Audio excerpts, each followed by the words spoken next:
Hey guys, how's it going? Matt from Foul Ball Productions here. Thank you so much for joining me today. I hope that you're doing well because I am doing phenomenally. Thank you so very much. It's the MFer podcast episode number 27. Not 26, not 28, but 20 mother effing 7. That's what it is. That's what it is. How are you today? I hope that you're doing well. I said that already. I already said that. We're retreading the same ground already, and it's been 30 seconds. Criminy. I'm not good at this. No, I'm not. No, I'm not. How are you guys? Are you guys having a good day? Is this a lovely Thursday for you? I hope it is. I hope it is. I hope it's a wonderful day for you. It's a wonderful day for me in the neighborhood. In the gall darn neighborhood. I am hungover. Yes, I am.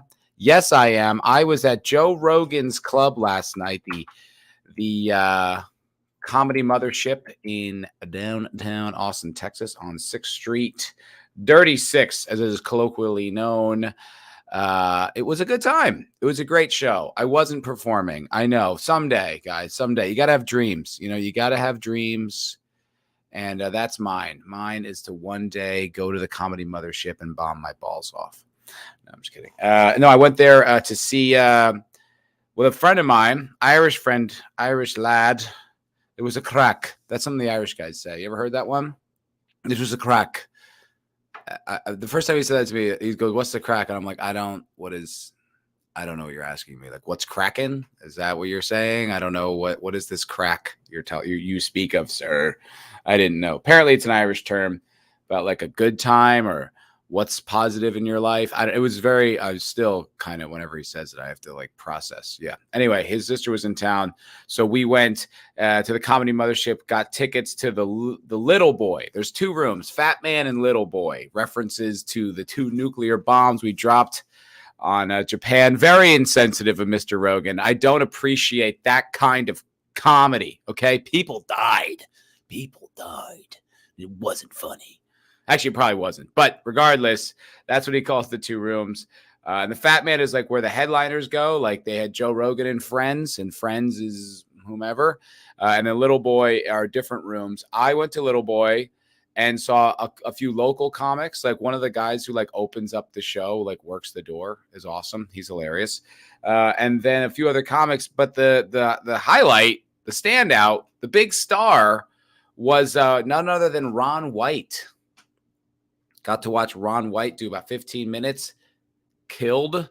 It was super fun. He was hilarious. It was insane. I left to take a piss and I came back and whatever comic was talking about taking a shit on the golf course. He accidentally shit his pants on the golf course. I sit down, I look up, it's fucking Ron White. I was like, oh, holy shit. Hey, which is like, some cool comics come through. I saw Kim Congdon, who's a New York comic. She used to date Louis J. Gomez. She's very funny.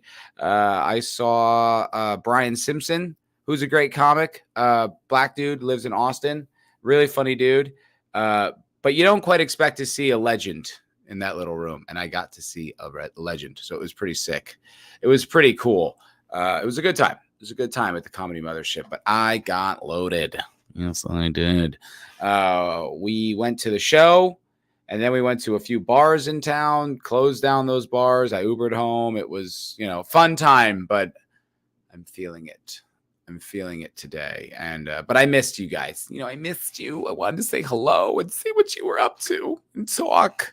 I was just in a talky mood. Sometimes I get like that when I'm hungover. I don't know. That's what's going on today. So hail. Pat S. Hello, Pat S. What's going on, my friend? Shrimp Lightning. What's cracking? Thank God Matt's alive. I knew he'd be back. I'm back, and better than ever. No, highly mediocre, but I am here. Hello, sir. Good to see you. Thank you for being concerned about my safety. I'm alive. Low Spec. What's up, Low Spec? What's cracking, my dude? What is up? Pat S says the Rogan podcast with Adam Conover is a classic. I don't know who Adam Conover is. That is someone I'm not aware of. Adam. Oh, yes, you're right. It is a good one. It's a good one. there are some like decent YouTube channels out there that catalog like what's going on in the comedy world. And there was a dude like the worst Rogan guests of all time or whatever. And that guy, Adam Ruins Everything, Adam Conover, is considered like one of the worst. And you're right. It is a classic because he's basically, excuse me, he's basically like pressed on these issues that are like so obviously not the case. Look, whatever you think about trans people or whatever, and are they born women and are men and whatever, I mean, I would say almost you round up, none of them are, but probably there are a few. I don't know. I'm no biologist, and I understand that's the answer you're supposed to give in this situation. But I will say this. Whether you're born in the wrong gender or not, if you happen to be born with an XY chromosome, you can throw balls further. That's typical. That's pretty standard. You can punch harder. You can jump higher. It's just kind of, it is what it is. And this guy, this clown, Adam Conover, which I didn't even really know his name. Adam ruins himself on Rogan. Indeed, he did. He made himself to be a total ass. And he was trying to like, well, I don't have the numbers on whether women are as strong as men. And you're just like, dude, shut up, man. We know what this is. And Rogan, I think like the first time I ever really heard any controversy around Rogan was that he was talking about trans female fighters and getting into the octagon. And he was actually really reasonable. He's like, look, if you say that you used to be born a man, or you were born a man, you used to be a man, and you want to get into the octagon and a female fighter wants to fight you, that's her right. And she should be able to do that, which is still weird. I think like even that I think is a bit like, I'm like, no, I guess if she wants to, but we're not going to extend that to Nate Diaz. Like if Nate Diaz wants to go, yeah, I'll go. Hey man, I'll go in there and I'll fucking fight some girls. Not the best Nate Diaz ever. Look for Shane Gillis for a good Nate Diaz impression. But if he wants to get into the fucking, women's heavyweight division and just start throwing punches, no one would be like, yeah, of course you can do that. Like everyone would be like, no, obviously you can't do that. But for some reason, if you're a guy who calls himself a girl, then you can. That option is now open to you, which is insane. Obviously. So Rogan was saying about how even in that scenario where if a female fighter were to go up against a female fighter who like used to be a man, then he can, she should be able to do that. Like I said, I still think that's a little extreme, but that was his position. But then he was saying his biggest problem was that people were lying about it. They didn't disclose the fact that they were born a man. And so they would get into these fights and like one woman had her skull fractured. I think like the beatdown was so severe that like she like left with kind of permanent damage, and she didn't disclose that, or that person didn't disclose that. And it was like he took issue with that, and he was explaining the biological difference. And that was like the first real controversy Rogan ever got into, because he was explaining, reaction speed and like tendon strength and shoulder joint size and all these things. And people were like, and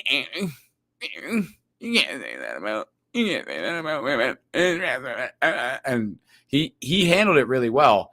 Now he is the controversial podcaster. I feel like that's died down of late, but for a while there, like listening to Joe Rogan was like akin to like bigging up like Alex Jones.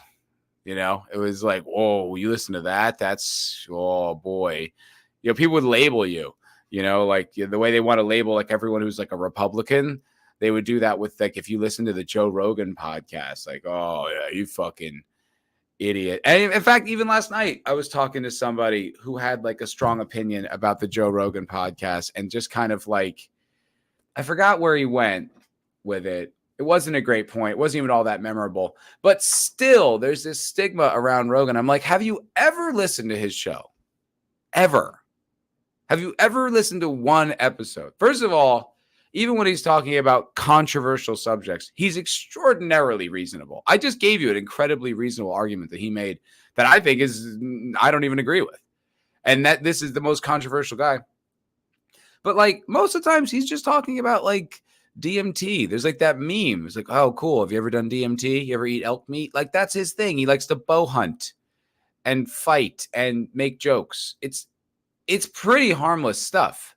I don't know, like it's still, but like people just the fact that he pushed back against the old jabberoonie there, and is like maybe we shouldn't let men who call themselves girls beat the Christ out of women in the octagon. They're like, who is this Nazi? Who's this right-wing lunatic? It's like I don't think you're characterizing him very well.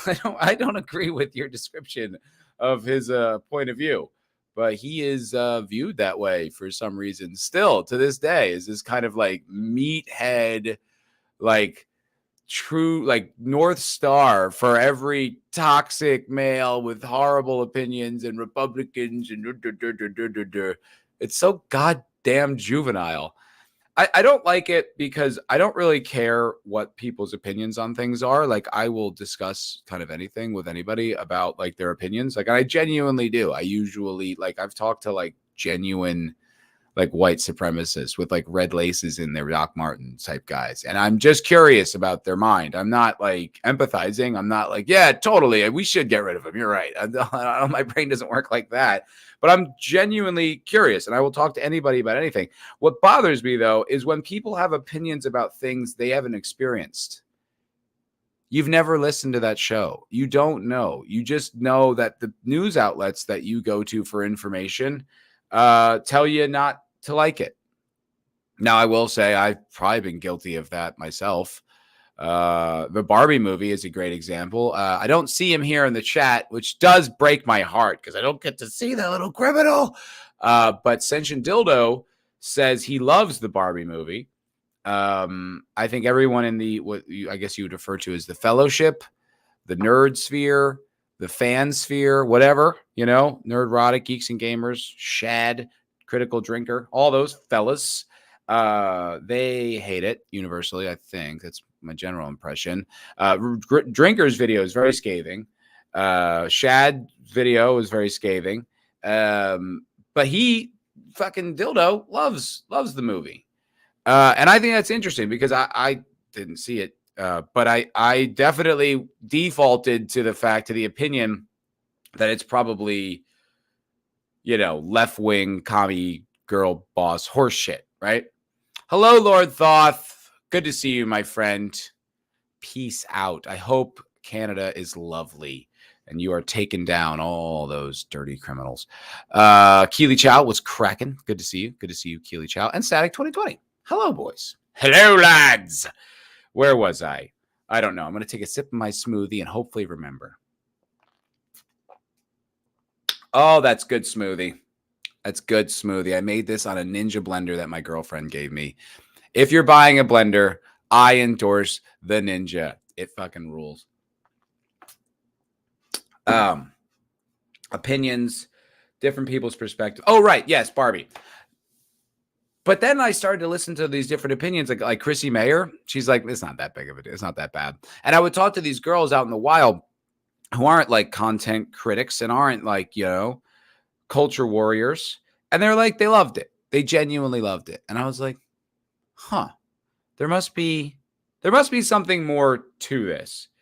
So I guess we're all susceptible to that, of just default, taking the opinion of the people we trust and just kind of making it our own. It does happen, right? Everybody does that. But I think like, I don't know, like with someone like Rogan, where he's been around for so long and there's so much goddamn content out there, I think it's just take a look for yourself and see if you agree. Like he's not that crazy. Like there's a reason he gets, millions and millions of followers. Holy heavens. George the Giant Slayer slaying my financial woes. Thank you, buddy, for $20, $19.99 super sticker, super chat. Oh, and still a member. What a mensch. George is a genuinely good guy. If y'all ever go to the meetups and you meet George, shake that man's hand. He is a good man. And I'm not saying that purely because he gave me $20. I'm saying it because it's true. He is a good person. And he said, so glad to see you back. Party, smile, all hail. All hail to George, the Giant Slayer. How you doing, George? It's good to see you, pal. I have not I haven't been around, I think, like the sphere, the community, but I'm looking you up and 117,000 subscribers. He literally has 100 times the amount of subscribers I have. That's right. Yeah, 100 times, or 100, a lot more, because I have about 1,700. He's got 117. Fucking way to go, dude. That's great. You're killing it, bro. I always fucking knew you would, though. Remember when you came out the gate, dude? Fucking slaying. Oh, look at all these videos. 731,000 views on Media Panic. Sound of Freedom wins. Hollywood loses. Look at these. These are very catchy thumbnails. You're killing, bro. Good for you. Good for you, George. Way to go, man. Absolutely. Oh, yes. When you see him, yell out George. Dude, but way to go. That's awesome. Fuck yeah, George. Thank you, buddy. Crushing the goddamn game. Good to see you. And thank you for the super sticker. Take George's example, guys. Give me money, okay?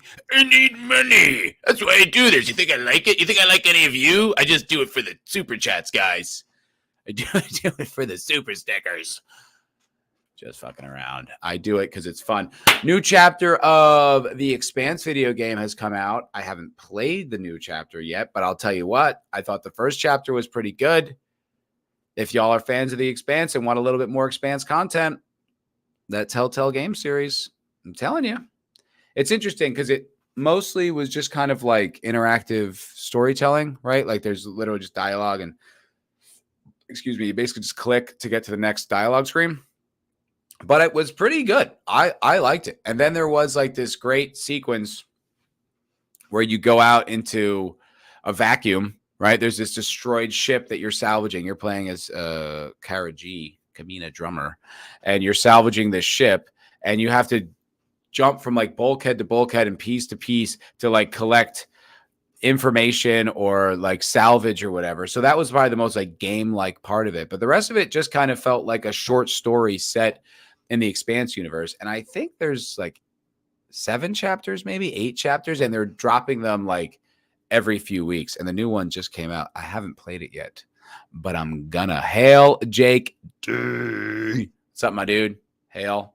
Hello, sir. Good to see you. My girlfriend just came back from your home state. She was in Colorado, and was out there. So, Jake, good to see you, buddy. But yeah, that's pretty fun. I'm still on a Subnautica kick, although I'm losing a little bit of interest in it.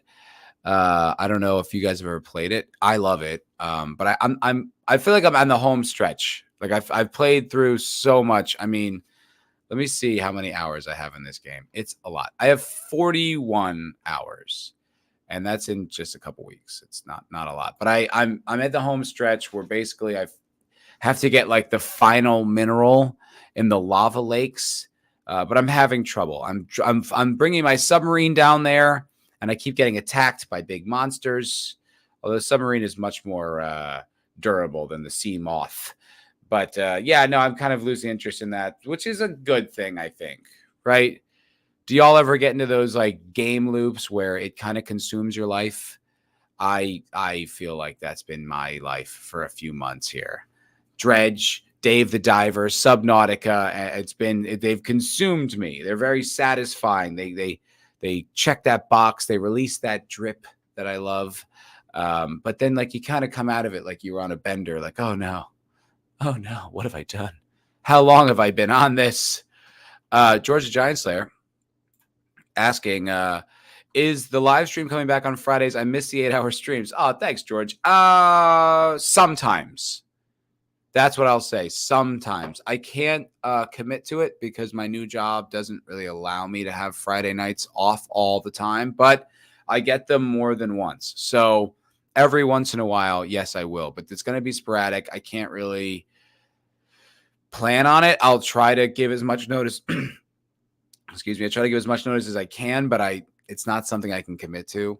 But yeah, they were a good time. We did one last Friday. We did it this past Friday. Went for about 5 hours, which was a good time. It was good to see everybody back.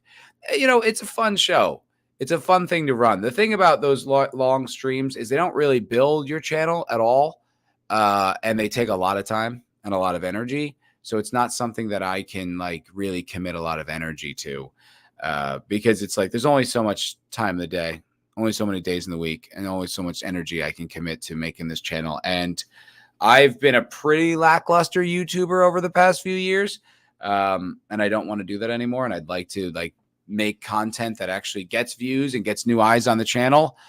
So doing this 8-hour streams on a Friday is just not really conducive to those goals. But I'll tell you what, I will be doing them on occasion. Can't tell you when, but on occasion, there will be more MFer cocktail lounges because it's good. It's fun. Got to hang out with Vidge, my buddy Vidge, even though he showed up at the end and I was already pretty drunk. But got to hang out with him, and I love that guy. We were going to stream yesterday, in fact. I was going to do this show live yesterday, but I got an invitation to go to the Comedy Mothership with a buddy of mine. His sister is in town, so we went to the comedy show, so I couldn't stream with good old Vigilante Williamson. But more content to come, folks. Like, subscribe, share, tell your friends. Lord Thoth, have you tried dressing up like a lamp, Matt? You know what? I haven't.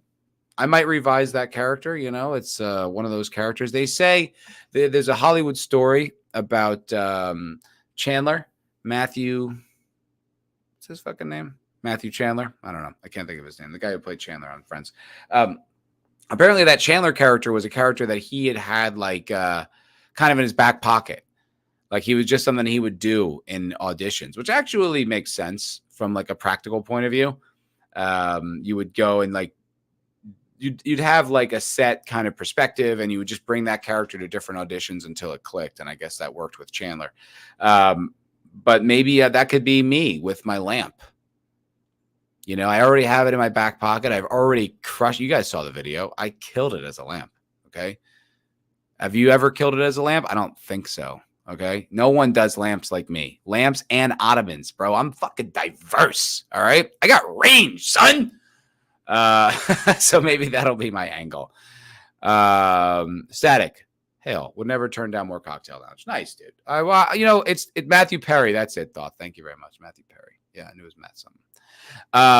No, it's a good time. The cocktail lounge is a good time, but it's one of those things where you're talking for sometimes 11 hours we've done. You know what I mean? Like it's tiring. Plus like you drink the whole time. You wake up the next day like, oh no, not again. What have I done? But it is a good thing. It's something that I think is kind of maybe even better served as a sporadic thing, like a little fun. How you do? I mean, this show I kind of do sporadically. Guys, being a YouTuber is hard, but George the Giant Slayer is doing it great. So I feel like stupid complaining about my YouTuber woes when George is just like, I don't know. I've been doing it like a year and a half and I have 117,000 subs. Doesn't seem all that hard to me, pussy. But yeah, so that's been me. That's what I've been up to. Video games, going to the mothership, pondering the things that go on in the world, the nature of reality. I'm working on it. I'm trying to figure it out. I'll get back to you when I come up with some conclusions. Don't have any yet, but I'm working on it. Y'all want to get into some news? Barack Obama's gay. Obviously you already knew that. This one is a story that is from the New York Post that I saw in the Boys Cast Discord channel, which you only get if you're a patron, like your boy. Barack Obama told X, I make love to men daily, but in the imagination, letter shows. What? Well, we already knew he's married to a man. Oh, oh, oh. pretty weird. What? Former President Barack Obama wrote of his own androgynous mind and making love to men daily. I mean, look, everyone's mind goes weird places when you're sexualizing, when you're jacking off. I get it. It happens. But every day, B, I got some news for you, homie. That means you're gay. I think you might be a homosexual, Barry.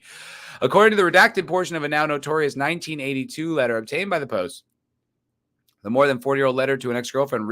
Why would you write this to a girl? What girl is going to be like, oh, tell me more about how you want to bang men? That's so hot. I don't. In my experience, that's not what attracts women. But maybe it does. I don't know. I've never tried it. I'll give it a shot with my girlfriend. I feel like my fucking Republican girlfriend would break up with me that day. But, who knows? Maybe he'll turn her on. I'm not sure. It worked for Barack Obama. Okay, recently resurfaced after Obama biographer David Garrow gave a long-winded interview on the one-time commander-in-chief. What is that? That's a weird way to phrase that. The one-time? Like, just this thing I was doing being the president. I feel like it kind of defines your existence once you do that. The one-time commander-in-chief. And it was 2 times, okay? Just like Trump. In regard to homosexuality, I must say that I believe this is an attempt to remove oneself from the present. A refusal, perhaps, to perpetuate the endless farce of earthly life. Is this how he writes? What a homo. He is gay. Look at this flowery language. You see, I make love to men daily, but in the imagination. Oh, and what? He was 21? Okay, as much as I would like to dunk on him for this gay ass shit, everyone's gay when they're 21. I don't mean you're homosexual. I mean you're just fucking gay. It's just you say douchey shit. You try to be above it, man. I'm not going to be like the other guys. I'm going to have new perspectives and different ideas. Are you? Are you just going to be like every other puke? Every other fucking puke who's 21 and in college and thinking they're so goddamned clever. You're not. You're just another boring fucking edgelord. A boring fucking juvenile edgelord. So maybe that's his Lord thought that says, I make love to women daily, many, many women. I feel like even if I told my chick that I make love to women in my head every day, she'd be like, what? What the fuck does that mean? I think she'd be pissed even if I said that about women, let alone other men. But 21, he's probably just being a little edgy boy, trying to be different. Obama, then 21, wrote to Alex McNear. Alex, I mean, sounds like a guy to me. My first girlfriend was named Alex, and she was a girl. Oof. All due respect to this woman, she is not aged terrifically. Ooh, she looks like she looks Karen-y. Definitely looks Karen-y. I'll share what I'm looking at, just so you all know. I'm not just making it up. I'm not just, this isn't just me being rude. She looks Karen-y, right? Look at this. Look at this one on the left, right? She looks like one of those women who goes viral for like not letting a black man like buy a cup of coffee or whatever. She looks like one of those people. I'm just going to say, I don't know. She just doesn't look like a nice lady. I have no idea. I don't know anything about her. I've never met this woman. I don't know, but I'm just like, yeah, okay. So back to Obama being gay. He looks a bit femmy, doesn't he? He looks like he, dances in like a belly shirt, like a mesh top. It wouldn't shock me. I love this. I make love to men daily, and that's the picture they chose. They tried to find the gayest picture of old Barry. It's pretty funny. My mind is androgynous to a great extent. I think he already imagined himself as the president even back then. And I hope to make it more so until I can think in terms of people, not women. Oh my God, that's college girl shit. I'm just attracted to people, It's not about gender norm. I'm a sapiosexual. I met a girl who tried to tell me that shit. I was like, shut up. You're not special. You're just a girl. Get over yourself. Obama sounds like a college girl. That's exactly what he sounds like. Hello, Renegade Nuke Rider. No Jed equal a perfect afternoon stream without a no talent streamer who makes the creep wormy moron appear semi-talented. Hail. Wait a minute. Who's the creep wormy moron? Is that me? I hope I'm not the creep wormy moron. If that's what you're saying, Renegade Nuke Rider, I'm just a moron. I'm not creep wormy. Look, I love Jed, okay? I understand the cocktail lounge on the Roadhouse is not everyone's favorite show. I get it. That's fine. You don't have to watch it. But, he's trying to keep the spirit alive. I don't know if he's, he doesn't seem like he's satisfying the entire audience, but he's trying. And I give him credit for that. Look, I love Jed, okay? He means well. Be nice to Jed. Or don't. I don't care. It's the internet. Who gives a shit? Be mean to everybody. But in returning to the body, I see that I have been made a man. Oh, God. This sounds like commie college puke bullshit. And physically in life, I choose to accept that contingency.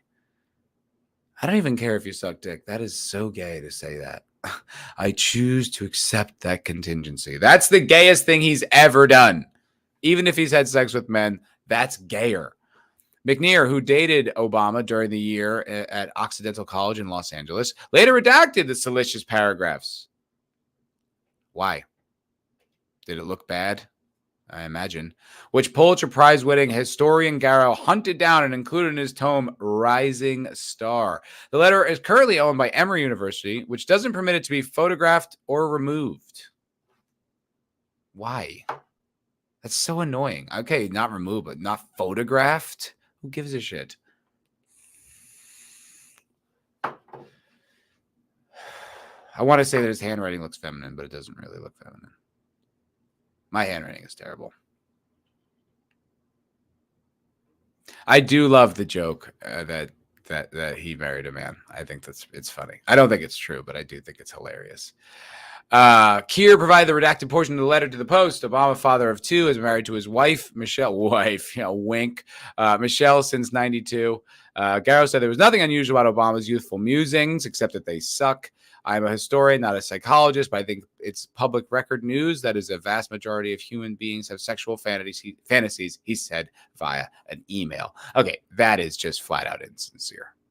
That's bullshit. I mean, they fucking still talk about Trump grabbing them by the pussy.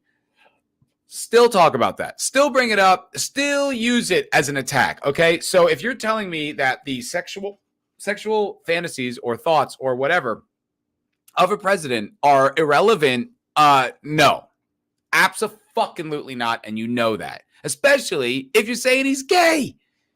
Come on, that is huge news. Whether he's a actual homosexual, empathizer, dude, think about if. Well, I don't know. Like I was just trying to say, think about if the left found out that Obama was actually gay. I mean, they'd obviously spin it, but I don't think they'd be thrilled because Michelle and the kids, I think they love him, the image of him, what he represents. But that I think still like gay president would be good for them. I don't know. And then the right obviously would run with it forever because how do you leave that one going? But I don't know. Let's see what's going on in the chat. Joe's atmosphere. I'm a lesbian trapped in a man's body. So you're a bitch, Joe? So you're a fucking chick, Joe? All right. Is that what you're saying? Is that what you're fucking saying? You want to get double dildoed? Fucking homo. Just kidding, Joe. Just kidding. Lady Thoth asked me, was I there too? I always say yes. Well, look, that's nice. That's very inclusive fantasy. I was listening to Danny Polishchuk on the Boys Cast say, you think my fantasies include you? What? Why? Definitely, more early on in my relationship, my fantasies included my girlfriend. You know, it comes and goes. It's a fantasy. Like it's something that's not happening. It's just an escape. It's like a made up reality. You know, I already have sex with my girlfriend, so you have to fantasize about people you're not having sex with. It's just a mental game. Hope she's not watching. I don't know. She might be. She's in the airport. I love you, babe. Love you very much if you're watching. Oh, God. Small Town Republic, hail to you. Obama's mom's name is Stanley. No wonder he's confused. Stanley. Go get the hot oil, Stanley. Yeah, I guess so. So my friend's dad hates Obama on a level that I've never quite encountered. Like, really hates him and was talking about him and just all this stuff. But he brought up some interesting things that, like, I don't know what's conspiracy theory and what isn't, but like, did Obama like grow up in Indonesia and then like move to Hawaii as like an American? Like, is any of that true? Because it's pretty interesting if it is. I don't know if it's true. I have no idea. Honestly, I don't know if I care either. I don't like, to me, it's more like what your actions are. Like, to me, that's kind of like an ad hominem, you know, it's just like, oh, well, you know, he's not even American. It's like, that doesn't like, yes, legally you should be an American if you're going to be president. I think those laws should enact, but it's also like, what makes him a good president or doesn't, you know, like that's what matters to me. It's kind of like the same thing with Trump. It's like, oh, you know, he lost money. You know, he's not even a good businessman. It's like, okay, I'm not investing with him. I don't care. All I care is if he's a good president. That's it. Those are the end and the beginning and end of my qualifications of the leader of the free world. I don't care what you said or did before you were in office, and I don't really care what you say or do after. What I care about is what you do with the time you have in that office. Were you good or were you not? That's all I give a shit about.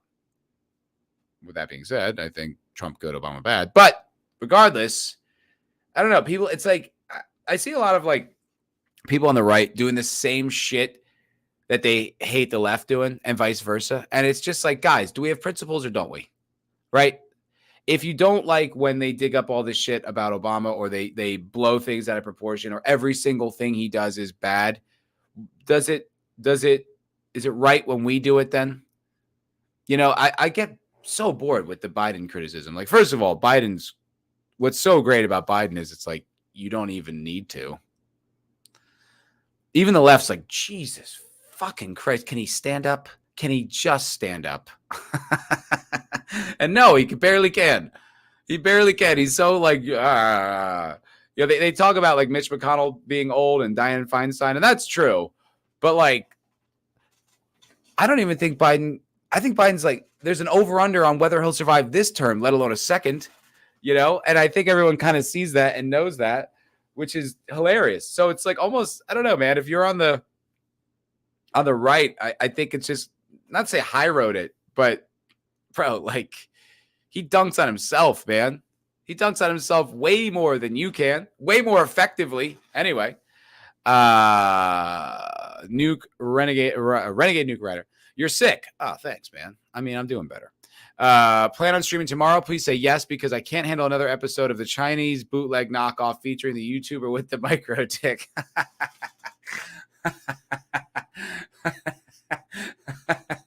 That would be a pretty funny handle. The YouTuber with the micro dick. Might steal that one. I'm not. There is no cocktail lounge on this channel tomorrow, man.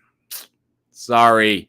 I apologize. There will be a Roadhouse, I believe, according to Jed. I am working, so I cannot be there. I might come in later when I get out. I don't know. Stop in, say hello, say what's up. But there will be no MFer Cocktail Lounge on my channel tomorrow. I apologize. You are stuck with the Roadhouse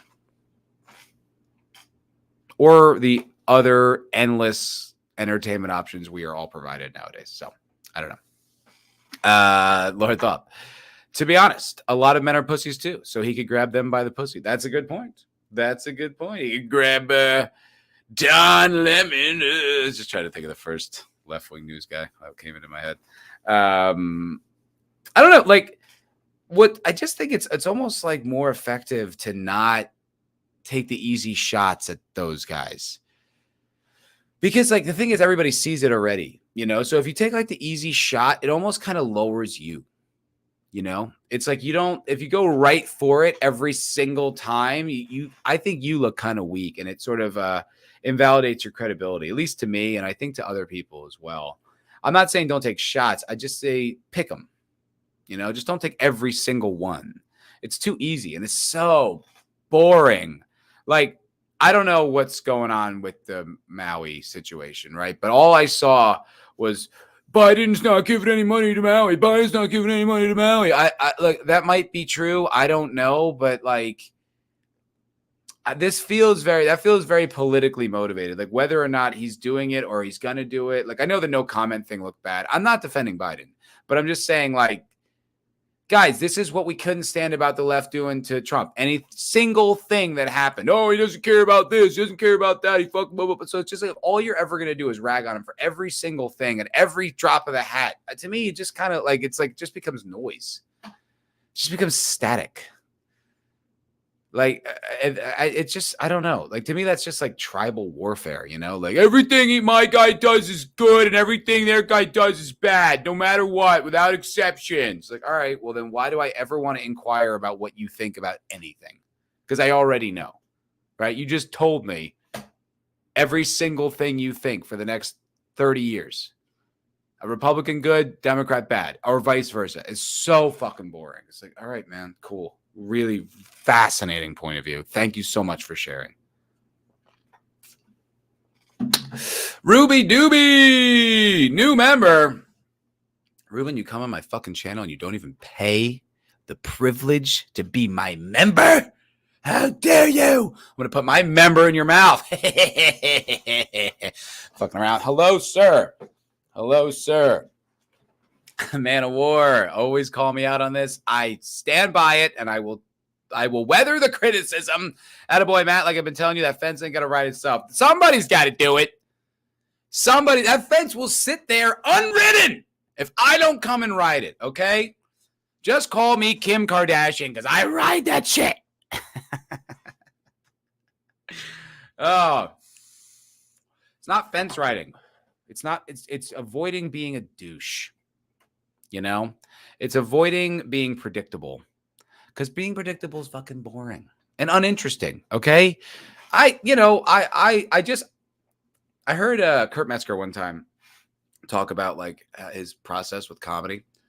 And he was talking about how like he needs like a minute to like think about what's funny about the thing, because his first reaction is just going to be angry and shitty. And I was like, oh, wow. Yeah, that's mine too. But then I just go on YouTube and say it. And that's boring, because anyone can do that. And everyone does. And it's boring to me. It's like, I just think it's like, take a step back, come up with a more interesting angle, think about it, write it down. Just don't be a reactionary. I don't know, man. I do find it boring. I do. It's not that I think it's wrong. Do whatever you want. I just find it dull. Nick Weiser. Hello, Nick. Good to see you, pal. I love Nick so much. Nick and the boys at the Dallas meetup had their own booth. It was the shit. I loved it. It was so cool. I saw Brahma Bull was on Kerry Smith's show the other day. Killing the game, fellas. Killing the game. I fucking love it. Nick, I have nothing to prove on Obama's birth, but he did sign off on bailing out big banks, a lot more war, kept the Patriot Act going, forced health insurance, more spending foolishly. It goes on. Yeah, terrible president. Agreed. And that's the things I'll call him on. I don't care. I mean, is he Kenyan? I don't know. I don't care. Maybe he is. It's probably suspicious if he is, and we should look into it. I get it. If that's the case, it's like, what? That's weird as hell. I understand. But yeah, terrible track record. Terrible. Bailed out the banks. Huge mistake. The wars. That was the thing he goddamn campaigned on. That's why I liked him when I was a kid. Because I was in college and I was like, yeah, these Bush wars are terrible. We got to end them. And he's like, we're gonna close Guantanamo. Like 3 weeks in, he's like, not so hasty. We'll get there. And then we never will close it. Ever. And it's still open as far as I know. Cool. Sick. Fucking douchebag. That's what I think he should be critiqued on, being a terrible president. Because he is. He's terrible. Rubenito, Roadhouse. But most don't care because he talks nice. Listen, let's be fair, Nick. That's one charming motherfucker. That is one charming son of a bitch. I was watching the Comedians in Cars Getting Coffee, the Jerry Seinfeld show, and he's on there. Funny. It's so hard. It's so confusing. He's like the anti-Trump, right? Like Trump will just lean into all the things you hate about him, and it'll just make you hate him more. And you just see like liberals with steam coming out of their ears, like, you know. Whereas like Obama makes like he'll just like slowly, gently like twist you around, and then you're just like spun around. And you're like, what was I so mad about? Wait, you're dropping bombs in Syria. Like you just like fuck. Like you did it again. You confused me. You slick talking son of a bitch. He's just so smooth. He really, really, really was. So it's like, but that's also just good to know. It's just good to know. He's just that's his, he's like an actor. He's very slick. He's very, he convinces you he's someone else, but he's not. But yeah, no, I don't blame people for getting duped. I just think it's like, look, here's the thing. Even if you're like a liberal, right? Even if you're like a lefty, he didn't do the things that you wanted him to do. Right? Like even when he did the socialized medicine, like it was just became like a tax. You're like, wait a minute. So if I don't buy health insurance, I get penalized? What the fuck is that? How is that like all the things you said it was? Blah, blah, blah, blah. It was, terrible, terrible. I can't tag, but hello, Matt in chat. Hail, Nick Woozer. Good to see you, buddy. There was a lot of Trump doesn't care about Puerto Rico. Exactly. Shit like that. So boring. So goddamn boring. Ruben says he is not an American. All right. Maybe. I don't know. I don't care. Nick saying, I won't deny his charisma. He's a very good actor. The embodiment of watch what he does, not what he says. Yes. But that's the thing. Like, that was like one of the things I would always tell my liberal friends, like, about Trump. Like, I was just like, who gives a shit what Trump says? Like, we've had so many slick talking liars for the history of this goddamn nation, right? How many of these presidents like say these great speeches and they make the do and then they don't do shit? You know what I mean? Reagan might have been the only guy who like made great speeches and then delivered on them, right? So many of these guys are just totally full of shit, right? Just say what you want to hear, do the opposite, or do an incompetent job. Like it's like, and so then when you had Obama like doing the exact same shit and maybe doing it the best ever, like people were like mad at Trump, and I'm like, who fucking cares what Trump says? It doesn't matter. Look at what he does. What matters is what he does. That's all I care about. I care about him writing legislation. I care about the policies he does. I care about us not spending money on foreign wars and shit. Like all these things. Like it's that's what fucking matters. People get so wrapped up. These like sound bites and shit. Like I don't know. To me, it's just a waste of energy, quite frankly. I really think it is. But listen, do what you want. As Man of War says, I'll be your fence rider. Like Val Kilmer in Tombstone. I'll be Huckleberry. Anybody watching like it's a new show. Anybody watch Deadwood? I got into that because of Razor Fist. I'm almost done with the 3rd season. I put it down for a little bit. I'm going to get back into it. But quite good. Not the biggest Western fan in general. I got into it a little bit more after playing Red Dead 2 because it was so fucking good. But good show. Recommended. I'm 15 years late to the party on that one, but I do recommend it. Ruben, the measure of a character of a man is look at his kids. Trump versus Biden. See what they both do regarding family, and the truth is revealed. Yeah, I mean, that's a reasonable point. I definitely think, like, I like Don Jr. I follow him on Instagram. His meme game is pretty solid. And he is a very competent guy. Like, I respect these dudes who can weather criticism really well. That's an impressive feat because being critiqued or hated is a hard thing to live through. That's a difficult, that feels very bad. And if you can roll with that and you can live through it and like continue to, maintain your posture and your dignity while it's happening, I fucking respect that. And that's something Don Jr. does really well. I mean, he definitely stokes the flame for sure. But I always liked Don Jr. I thought he was a pretty reasonable guy. Like, he's obviously team Donnie, but I like him. I always have. Thoth, Lady Thoth and I watched Deadwood 6 months ago. Good show. Yes, good show. A good show. I got to be honest. I got to push back a little bit on Razor Fist's opinion. He makes it. He was trashing on The Wire and The Sopranos. The normies can have The Wire and The Sopranos, but Deadwood is really the greatest show. I don't agree with that. I do enjoy Deadwood, but I don't think it's the greatest show. I'm in the 3rd season, and I'm like, all right, like, when's this gonna wrap up? You know, I'm just kind of like, okay, like I'm curious and I'm liking it, but to me, it's not like the greatest thing. Whereas like when I watched The Wire and The Sopranos, like I couldn't get like when it was over, I was like, fuck, shit, I need more. You know. Hello, Sammy boy, Sammy Brand Muffins. Hello, man, my friend. Good to see you. Good to see you. Let's see what else is going on in the world. What else is going on? Oh, there's a Rick and Morty teaser. Anyone care? I kind of care. I'm curious, and here's why. I think Rick and Morty is incredibly overrated, but I did really, really enjoy the first season. I'll say how Rick and Morty works is to binge it. What's up, Juicy Fruit? Hey, buddy. Hello. I think it doesn't work if you're waiting week to week for episodes because they can't deliver. It's only like 20 minutes when you get rid of commercials. Like, it's fine, but it's not entertaining enough. But if you binge, if you sit there and watch, 6 episodes of Rick and Morty or whatever, it really works like that. It's fun, it's wacky, and then none of the episodes have that much importance. They don't matter. Like, they don't have like this gravity to them. They're just like whatever. So that, I think, is the best way to do it. Thing that why I'm interested about what's going on with Rick and Morty is that unless they somehow figured out a way to bring him back in, the co-creator, whose name's escaping me, it's Dan Harmon and what the hell is his name? Rick and Morty. Justin Roiland. Justin Roiland is a lot of the backbone of that show. I mean, he literally does the voices for Rick and Morty. I don't know how they can do a show without him.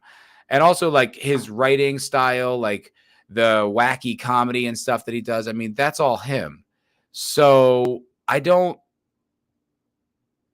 know how the hell you can do this. Like, how can you do a show without? It'd be like doing Seinfeld without Larry David. It's like, how do you do that? That's impossible. He is the show. But let's see what the trailer's about. I don't know.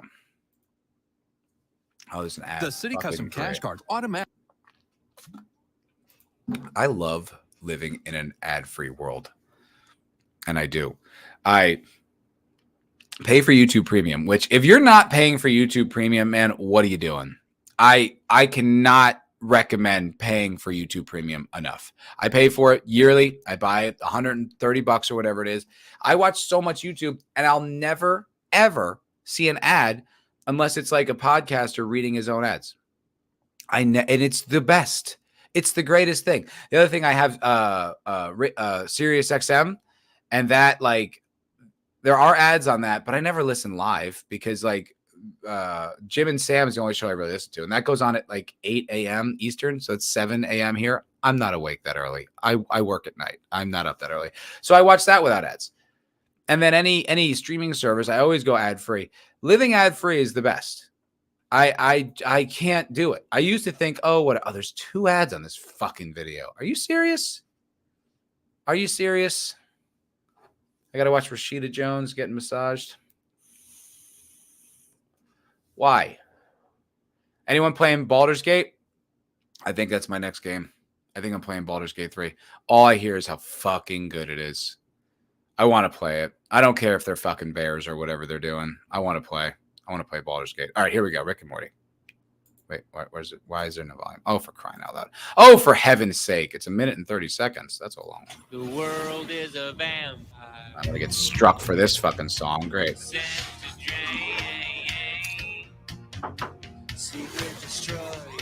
Flying through a vagina in space. Wait, this is the old... We saw this already. This was the Szechuan barbecue sauce or whatever. Yeah, when the family dies, and then he made the story up or whatever. We've seen all this. This isn't a trailer for anything.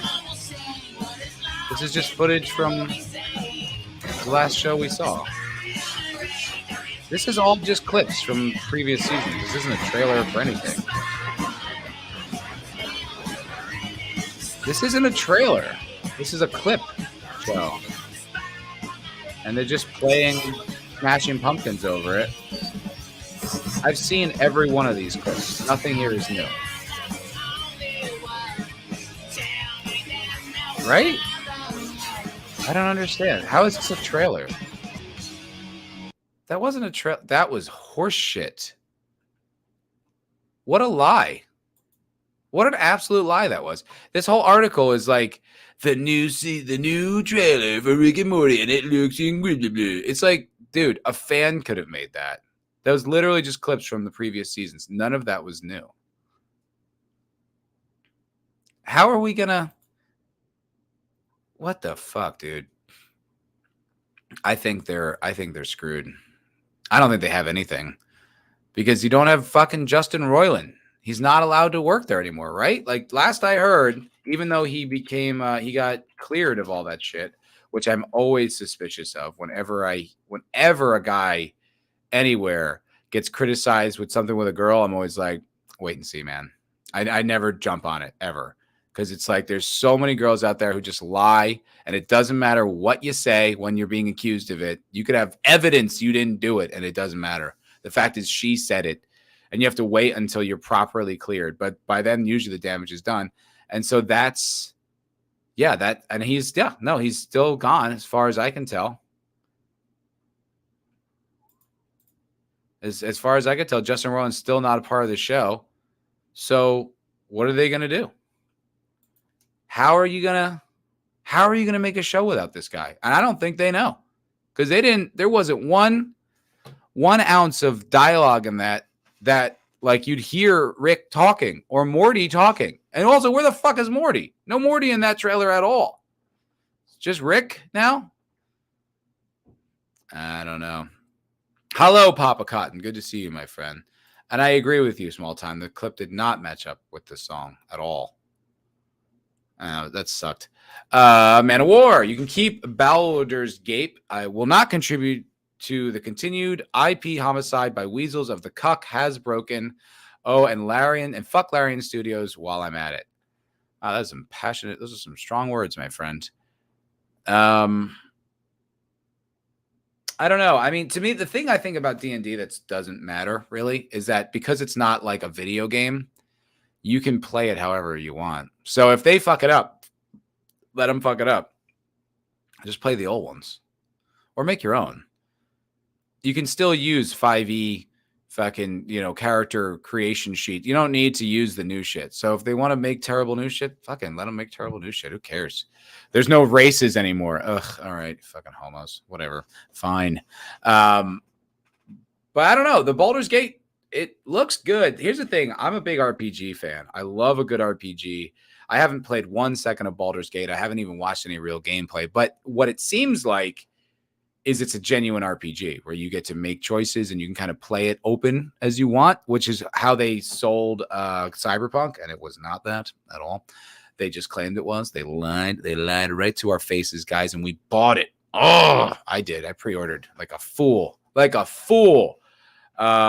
the only true like RPG that I've really ever played where it's like genuinely open is like Fallout 1, 2, and New Vegas, where you can kind of do it as you want. You can talk your way through all those games if you want. You don't have to kill anybody. You just like talk, well, kind of. But like for the most part, like, yeah, I mean, you can just do it however you want. You can be a thief, you can be a scientist, you can be a fucking brute. Doesn't matter. I like that. I like that the game has goals that you can accomplish how you see fit. That to me is an RPG. Like that's a cool, and then you can decide the outcome as you see fit. Like that's great. It sounds like that's Baldur's Gate. I don't know. I'm curious. I'm genuinely curious. And Laird Studios, isn't that the one that's kind of all they do, right? Isn't it? They only made like just these Baldur's Gate games, or am I wrong? I think I'm wrong. Okay, I don't know. Well, whomever made Baldur's Gate, that's what they do. They pretty much just make those games. Man of War's laughing at my lack of knowledge of. All right, fine. 5e, he laughed at me. Ha, ha, ha. You fucking normie. He's saying. He's shouting at me. at his smartphone. Ha ha ha! I got Holmes Blue Box and all my 1E. You got first edition? Damn, dude, that's pretty fucking hardcore. Wizards of the Coast generic fantasy RPG is not D&D. Never has been. Damn, son. All right, well, you've clearly got some passionate opinions about it. I understand. I empathize. I do. But it's still like you can go play those universes that they can't take from you. It's not like you need to re-up. You need to like link it to your fucking Wizards of the Coast account or something. You're going to hang out with your friends and play it as how you want. Or you can make your own world, which is what I did. Whenever I did GMs, I just made my own land and my own people and my own world. Use like assets and made it how I saw fit. Like, I don't know. Like that's kind of what's cool about that world is like they can't, even they can make it as woke and as stupid as they want. They can't undo the games that ruled. So, just don't buy the new shit. That's how I feel about it. It's kind of like Star Wars. It's just like, yeah, okay, keep making the Ahsoka show. I don't care about any of it. I never will. And you can't take away 4, 5, 6 from me. You can't. They're still perfect as they exist. I mean, even though Lucas tried really hard to fuck them up, they still exist as they are, and you can't undo that for me. And so, whatever, man. Go fuck yourself. Man of War says he'll provide photos when you're done streaming. Yeah, send it to me on I would say send it to me on Twitter, but you have my number. Just text me. What else we say it in the chat? 30 hours, haven't played anything. 30 hours in, haven't fucked anything. I think I'm playing it wrong. Yeah, apparently that's part of it. You haven't fucked anything? Baldur's Gate is awesome, he says. Fuck, now I want to play. Shit, I might play. I feel like I've run aground in Subnautica. I'm a little bored with it. I'm not bored. I'm just like, I don't know. Like, I'm curious to see how it plays out. I want to get to the ending, but I haven't gotten there yet. But fuck, I think I'm gonna play Baldur's Gate. Is it out or is it still in beta or whatever? I haven't played. I mean, I haven't even looked into it, but I want to. I'll stream it, and Man of War can heckle me. It is released. $60, not 70. Hey, say what you will. They could have charged it $70, which to me feels like way too much. 60 is still a lot, but at least it's not 70. You can save that $10 and buy yourself a fun little indie game. Support an indie creator. There's lots of them. John Wayne, no longer drinking SJW tears, but he's here. Hail. Glad to see you back, Matt. Good to see you too, sir. Just have to ask because it's in the public consciousness right now. What is your opinion of Oliver Anthony's Rich Men of North Richmond? I listened to it yesterday. I kind of avoided it at first because it was too much of like the right being like, this is the greatest thing you've ever fucking seen. And I'm like, all right, well, I'm probably okay on that then. Because it's a little too much, there's a little, when people are too enthusiastic, it's kind of like, when the left is like, oh, the best superhero ever is Captain Marvel. You're like, okay, I probably don't need to see it then. But I did listen to it because I was genuinely curious. I liked it. I thought it's really well performed. Guy's got a great voice, and it was in my head. It was definitely like it stuck with me. So it's like well constructed song. I thought there were some parts that were a little on the nose, like too specific, but for the most part, I thought it was a good song. Like I got it. Like, and I understood like the working class like ethos. I like that. I thought it was good, and I understood like what's the line, like working too much for bullshit pay, and the dollar ain't worth shit, and it's taxed out the ass or whatever. Yeah, you know what I mean? Like, yeah, absolutely. You know what I mean? Like, empathize 100%. Like, trying to live like even here in Texas. Like, granted, I live in like the People's Republic, and it's more expensive here, but dude, like try to privately pay for health insurance on like a regular normal job. It's fucking insane. Like the cheapest plans are like $600 a month or some crazy shit, and they cover nothing. Like it's terrible. Like paying out of pocket for all this stuff, and then like like if you're making like $25 an hour, that's not much, and it doesn't go far, and that's like a high, hourly rate. You know what I mean? For just a regular working class job. And it doesn't go very far, and it's hard to make anything out of that fucking money. So I thought it was good.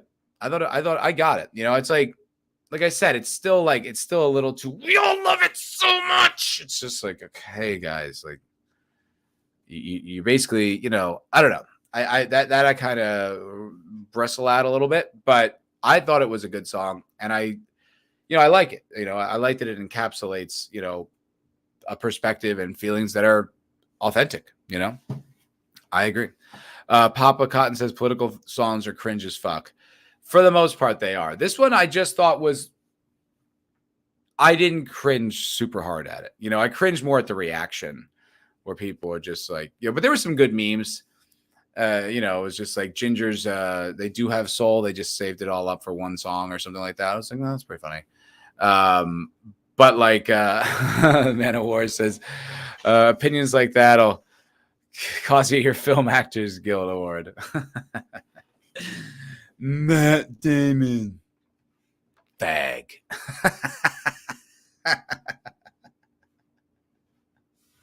George Clooney. Just called them all fags. So funny. Oh, for heaven's sake. For heaven's sake. Check out Subnautica. Yeah, it's cool. It's different, man. There's no roadmap at all. Zero. None. You have to figure it all out, which is cool, but at the same time, it's kind of like I'm at the end, and there's this like lava lake thing that I have to try to find, and there's this giant underground cave network, right? And I'm trying to find it, and it's like these monsters are attacking my submarine, and I can't find it, and it's hard to navigate this big sub like in this underground cave, and I'm just like, I'm losing a little patience with it. But there were weeks there, dude, where I was like addicted. Like, you know, that conversation you're having with yourself where you're like, go to bed. You need to go to bed now. Go to bed. Fuck. Okay, fine. Let me just go get the gel sack, and then I'll plant them, and then I'll go to bed. And then you go do that, and you're like, oh, fuck, the battery on my flashlight's low. Let me get the new battery. Oh, fuck, I got to go get a mushroom to get the new battery. Okay. But and you just keep like, you know what I mean? And then another hour goes by, and you're like, it's 4 a.m. You have to go to work tomorrow. What are you doing? So it has that hook. It has the hook. I do recommend it. I genuinely do. All right, guys, I got to wrap it up because I do have to go to work. I do got to go get bullshit pay, overtime hours, and get a tax out the ass, and the dollar ain't shit and all that stuff. I got to go do all that. So thank you very much for hanging out with me. I appreciate you guys. It's a good ass time.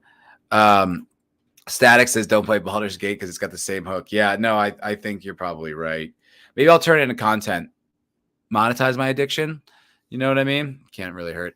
Thank you guys very much for watching the MFer podcast. This was episode 27. I don't know when the next one will be, but it's going to happen. I'm going to stream more. I'm going to talk shit. I'm going to ride the fence. Fence riding fighters. No, I appreciate you guys watching. I appreciate you guys hanging out. Whoa. Valheim, 3,060 hours. Holy shit. I don't think I have anything approaching that much. Maybe New Vegas. I think New Vegas is probably the one. Let me see here. It says I have 455 hours, but that's not right. That is not correct. I also used to play like a broken version on my Mac. So I played that through several times there. Plus I had it for Xbox 360 when it came out, and I played that several times through then. So I have well over 1,000 hours in Fallout New Vegas, probably closer to 2,000. I think, if we're being honest here. But wow, I don't have anything in 3,000. That is, you fucking love that game. But all right, folks, have a good day. I'll see you on the next broadcast. Keep it real, stay trill, all that happy horse. I need like an outro. I don't know. I have an outro video. Let's play the outro video. Okay, bye everybody. Thank you for watching. Please press like, subscribe, and have a wonderful day.